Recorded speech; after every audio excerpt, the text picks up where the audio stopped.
జ్యోతి updates చూద్దాం. దేశ రాజధాని ప్రాంతంలో మరోసారి అగ్ని ప్రమాదం కలకలం రేకింది.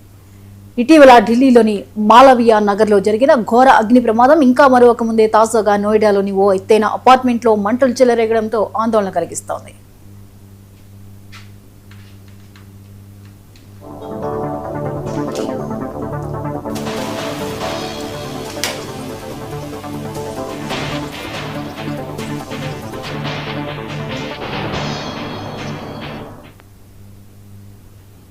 నోయిడాలోని ఐవీ కౌంటీ అపార్ట్మెంట్ సముదాయంలోని 12వ అంతస్తులో ఉన్న ఓ ఫ్లాట్ లో అకస్మాత్తుగా మంటలు చెలరేగాయి.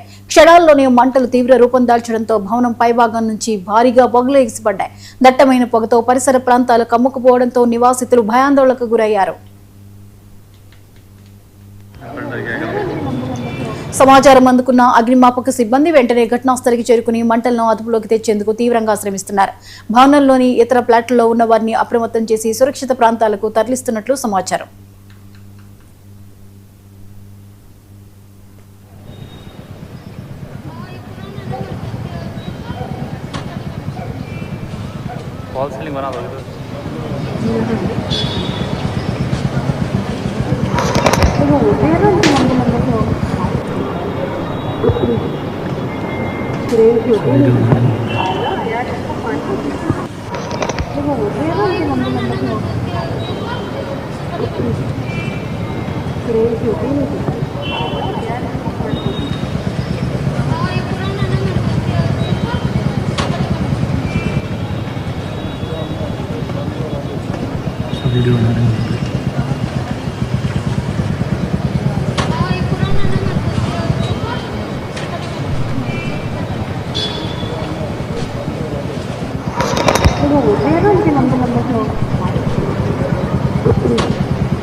దేశ రాజధాని ప్రాంతంలో మరోసారి అగ్ని ప్రమాదం కలకలం రేపింది. ఇటీవల ఢిల్లీలోని మాలవియా నగర్లో జరిగిన ఘోర అగ్ని ప్రమాదం మరొక ముందే మరో అగ్ని ప్రమాదం జరిగినట్లుగా మనకి సమాచారం అందుతోంది. ఈ అంశంపై మరిన్ని వివరాల్ని అందించడానికి Delhi bureau chief Naveen live లో అందిస్తారు.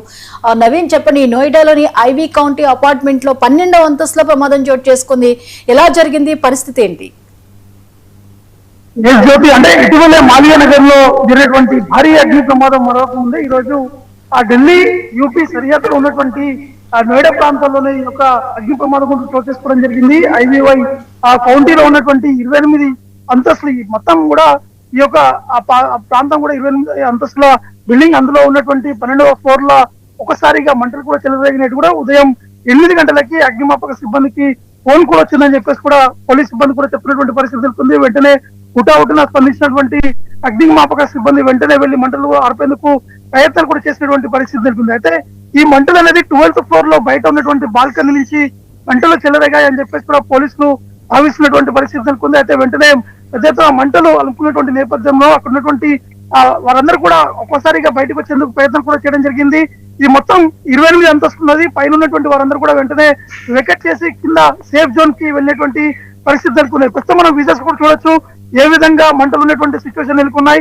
అక్కడ ఉన్నటువంటి ఆ ప్రెసెంట్ సిచ్యువేషన్ లో కూడా ప్రస్తుతానికి ఇంకా ఫైర్ సేఫ్టీ సంబంధించినటువంటి అధికారులు మంటలు కూడా ఆర్పేందుకు ప్రయత్నాలు కూడా చేస్తున్నటువంటి పరిస్థితి నెలకొన్నాయి. ఎందుకంటే ఇది 12th ఫ్లోర్ ఉంది కాబట్టి కొంత ఆ మంటల్ని ఇంకా అదుపు చేసేందుకు కొంత డిఫికల్ట్ గా ఉందని చెప్పేసి కూడా అగ్నిమాపక సిబ్బంది కూడా చెప్తున్నటువంటి పరిస్థితి నెలకొన్నాయి. అయితే ఈ యొక్క కారణాలు మాత్రం షార్ట్ సర్క్యూట్ వల్ల జరిగిందని చెప్పేసి కూడా పోలీసులు భావిస్తున్నటువంటి పరిస్థితి నెలకొంది. ఎందుకంటే ఇటీవల కాలంలోనే మాల్వీయ నగర్ లో జరిగినటువంటి అగ్ని ప్రమాదం మాత్రం అది ఆ ఏసీ బ్లాస్ట్ కావడం, దాంతో పాటు వెంటనే షార్ట్ సర్క్యూట్ కావడంతో ఈ యొక్క పెద్ద ఎత్తున ప్రమాదం కూడా జరిగిందని చెప్పేసి కూడా ఇటు ఢిల్లీ పోలీసులు కూడా మాల్వీయ ఘటనకు సంబంధించిన అంశాలపై కూడా వారు మీడియాతో మాట్లాడుతున్న సమయంలో ఈ అంశాన్ని ప్రస్తావించినటువంటి పరిస్థితి నెలకొంది. మరోవైపు ఆ సమయంలో గ్యాస్ బ్లాస్ట్ అయిందని చెప్పేసి కూడా భావించారు. దాని తర్వాత పోలీస్ ఇన్వెస్టిగేషన్ ఇంకా కొనసాగుతున్నటువంటి పరిస్థితి నెలకొంది. కానీ ఈ రోజు జరిగినటువంటి నోయిడాలో జరిగినటువంటి ప్రమాదం కూడా యథావిధిగా ఈ యొక్క ఏసీ బ్లాస్ట్ వల్ల జరిగిందనేది కూడా పోలీసులు ప్రాథమికంగా కూడా అంచనా కూడా వేస్తున్నటువంటి పరిస్థితులు నెలకొన్నాయి. ఎందుకంటే ఢిల్లీతో పాటు నోయిడాలో ఉన్నటువంటి కొన్ని ప్రాంతాల్లో కొంత ఫైర్ సేఫ్టీ సంబంధించినటువంటి అధికారుల నిర్లక్ష్యం ఉన్నది మాత్రం స్పష్టంగా కనిపిస్తుంది. ఎందుకంటే ఇటీవల కాలంలోనే ఒక బిల్డింగ్ లో పెద్ద ఎత్తున మంటలు చెలరేగాయి. ఆ మంటల్లో 9 మంది చిక్కుకొని చనిపోయినటువంటి పరిస్థితులు కూడా నెలకొన్నాయి. అయితే రీసెంట్ గా మాల్వీయ నగర్ లో కూడా ఇదే తరహాలో చోటు చేసుకుని 21 మంది చనిపోయినటువంటి పరిస్థితి నెలకొంది. కానీ ఈ రోజు జరిగినటువంటి ఈ యొక్క అగ్నిప్రమాద ఘటనలో మాత్రం ఇప్పటి వరకు ఎటువంటి క్యాజువాలిటీస్ కూడా లేవని చెప్పేసి కూడా అధికారులు కూడా చెప్తున్నటువంటి పరిస్థితి నెలకొంది. ఎందుకంటే చిన్న స్థాయిలో మంటలు చెలరగినటువంటి సమయంలో వెంటనే అక్కడ ఉన్నటువంటి వారందరూ కూడా అలర్ట్ అయ్యి బయటికి కూడా వెళ్ళిపోవడం వల్లనే ఈ యొక్క ప్రాణ నష్టం కూడా ఏం జరగదని చెప్పేసి కూడా అధికారులు కూడా చెప్తున్నటువంటి పరిస్థితి నెలకొంది. కాబట్టి ప్రతి ఒక్కరు కూడా అధికారుల పైన కొంత సీరియస్ గా అవుతున్నటువంటి పరిస్థితి నెలకొన్నాయి. ఎందుకంటే ఢిల్లీలో ఉన్నటువంటి వీధులు కావచ్చు, ఉన్నటువంటి పార్కింగ్ స్థలాలు కావచ్చు, ఉన్నటువంటి బిల్డింగ్లు కావచ్చు, తక్కువ ప్లేస్ లోనే దాదాపు 5 నుంచి 10 అంతస్తుల బిల్డింగ్ కూడా నిర్మిస్తున్నారు. కానీ దాంట్లో ఎటువంటి ఫైర్ సేఫ్టీ సంబంధించినటువంటి ప్రికాషన్స్ కూడా తీసుకోవట్లేదు. అధికారులు నామమాత్రంగానే ఉంటున్నారని చెప్పేసి కూడా సోషల్ మీడియాలో పెద్ద ఎత్తున ఈ అంశాలు తెరపైకి వస్తున్నటువంటి పరిస్థితి నెలకొంది. కాబట్టి ఢిల్లీ ప్రభుత్వం ఈ ఫైర్ యాక్సిడెంట్ సంబంధించినటువంటి అంశాలపై కూడా కొంత అలర్ట్ కూడా కావడం జరిగింది. లెఫ్టినెంట్ గవర్నర్ కూడా సమావేశం ఏర్పాటు చేయడం జరిగింది.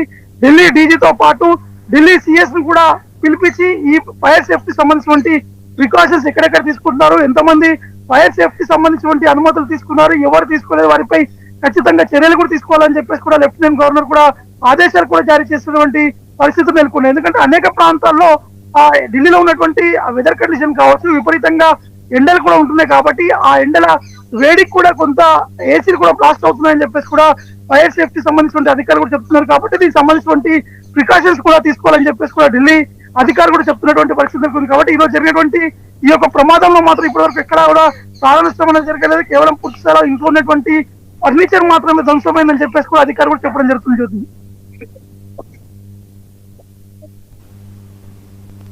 Thank you Naveen.